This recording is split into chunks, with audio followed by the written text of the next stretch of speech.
अस्सलाम वालेकुम, this is your host doctor माज एंड आज हम बात करेंगे ओमिक्रॉन के बारे में। It sounds like macaroni but it is very dangerous. अच्छा, अब तक हमें ये पता है कि भाई डेल्टा जो वेरिएंट है जो कोविड-19 का था 2019 से अब तक जितने भी ड्रामे हो रहे हैं डेल्टा पे एंड होना था, लेकिन नहीं हुआ भाई। उन्होंने कहा कि नहीं, हमने डॉक्टर्स की ट्रेनिंग ख़राब करनी है और जो स्टूडेंट्स हैं उनको घर में बैठा के अच्छे अच्छे मार्क्स देने हैं। ठीक है, तो अब इसके बारे में बात करते हैं। इसका बेसिकली इसके बड़े वेरिएंट्स हैं, ठीक है, मोर देन डेल्टा, और इसकी सेवेरिटी अब तक हमें नहीं पता क्योंकि इट इज़ स्टिल यंग। लेकिन फ़र्स्ट केस जो है वो नवंबर 2021 में साउथ अफ्रीका में था। नीदरलैंड्स वाले कहते हैं नहीं, ये जो था हमारे पास पहले आया था, फिर साउथ अफ्रीका गया था, लेकिन हु नोज़। ठीक है, 9 नवंबर पे पहले किसने पकड़ा था ये नहीं पता, लेकिन ऑलमोस्ट 29 नवंबर पे doctor Angelica Coetzee, if I am pronouncing it right, I don't know if I am, लेकिन उन्होंने WHO को कहा था, who is basically chief medical officer और chief medical advisor of South Africa, ठीक है, जिन्होंने बताया था कि मेरे पास पेशेंट्स आए थे who first of which was male patient जो कि 33 ईयर ओल्ड का था, और उसके अंदर जो सिम्टम्स थे वो मैं आपको बताता हूँ। गले की खराश, वो फीवर।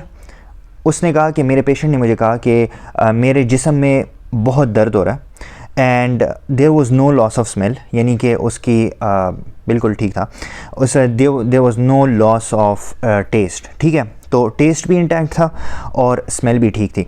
सही है। सो अब हमें ये पता लग सकता है कि डेल्टा वेरिएंट में और इसमें क्या फ़र्क हो सकता है। इसको WHO वाले कह रहे हैं कि भाई वेरिएंट ऑफ कंसर्न, ठीक है, क्योंकि इसके म्यूटेशन जो है वो कुछ ज़्यादा ही हैं, और इट वाज प्रीवियसली ये 10 से ज़्यादा कंट्रीज़ में हो गया है, जिनमें से एक कनाडा है, UK है, ऑस्ट्रेलिया है, ठीक है, और बाइडेन जो कि हमारे US के प्रेसिडेंट हैं, उसका चीफ़ एडवाइज़र जो कि डॉक्टर फॉसी हैं, डॉक्टर एंथनी फॉसी हैं, वो कहते हैं कि भाई आपको कोई टेंशन लेने की ज़रूरत नहीं है अगर किसी के पास, क्योंकि हमारे जो वैक्सीनेशंस हैं वो मुख्तलिफ़ इन वेरिएंट्स को मतलब फ़ाइट कर रहे हैं।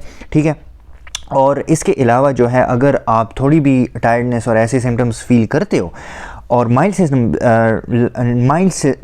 Symptoms according to doctor Angelica जो कि साउथ अफ्रीकन है, और अगर वो फील करते हो तो आपको बूस्टर डोज लगानी चाहिए। ठीक है, so don't worry about that. Hype सी क्रिएट हुई है सोशल मीडिया पे।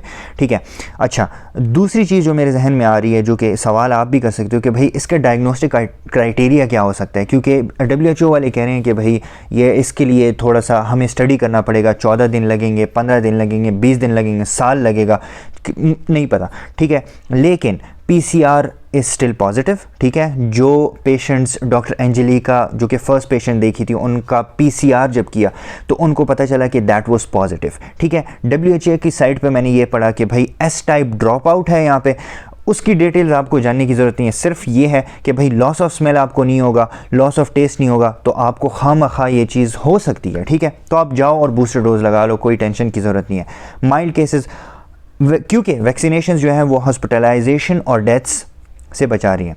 इसको वेरिएंट ऑफ कंसर्न क्यों कहते हैं भाई? इसलिए कहते हैं क्योंकि इसके वेरिएशन ज़्यादा हैं, एक, और दूसरा इसके री इन्फेक्शन के चांसेस, जिनका कोविड हो चुका है, मी including Junaid who is holding the phone, ठीक है, उनका अगर जिनका कोविड हो चुका है उनको ज़्यादा अफेक्ट करेगा। ठीक है, दूसरी पार्टी कहती है नहीं भाई, जो कोविड-19 वाले हैं वो उनकी इम्यूनाइजेशन हो चुकी है, वो उनको नहीं होगा। सो 2 स्कूल्स ऑफ थॉट्स हैं। थर्ड, ट्रीटमेंट ऑप्शंस आपके पास क्या है? Corticosteroids, if you are a medical doctor, if you are a doctor, physician, जो भी है, ये आपके लिए, अगर आम आवाम हो आप देखते रहो, कोई मसला नहीं है मुझे, लेकिन ये आपके लिए नहीं है, यू कैन स्किप इट। ठीक है, तो डॉक्टर्स के लिए कॉर्टिकोस्टेरॉइड्स और इंटरल्यूकिन 6, ठीक है, receptor blockers still effective WHO according to WHO। ठीक है, इसके अलावा बूस्टर डोज जो कि मैंने बता चुका हूँ। एंड तीसरी जो इम्पॉर्टेंट बात है वो ये है कि भाई WHO की रिकमेंडेशंस क्या हैं, जो कि आप पाकिस्तान में कहीं भी किसी को आप कॉल करते हो तो आपको यही बताते हैं, लेकिन कुछ एडिशंस हैं उसमें कि भाई 1 मीटर के फासले पर रखें, टाइट मास्क पहने, ठीक है। एंड थर्ड एंड फॉरमोस्ट आप जो है ओपन विंडोज़ रखें, वेंटिलेशन होनी चाहिए, ठीक है। सो that is all we know about this B11529 variant or VOC variant of concern or Omicron, ठीक है। So thank you guys for watching. Get it good.